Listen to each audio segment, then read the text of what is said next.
നീഹാരമണിയും മലർവാടിച്ചൂടും കൊഴിയാത്ത ചമ്പകമായി വിരിയൂ.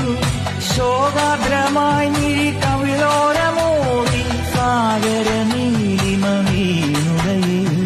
പാതാരവിന്ദത്തിൽ വീഴാനായി പൂക്കുന്ന താമരപ്പൂവായി മാറിയെങ്കിൽ, പാതാരവിന്ദത്തിൽ വീഴാനായി പൂക്കുന്ന താമരപ്പൂവായി മാറിയെങ്കിൽ, അയ്യപ്പ എൻ മനസ്സിൽ ആരതിയായി തെളിയൂ.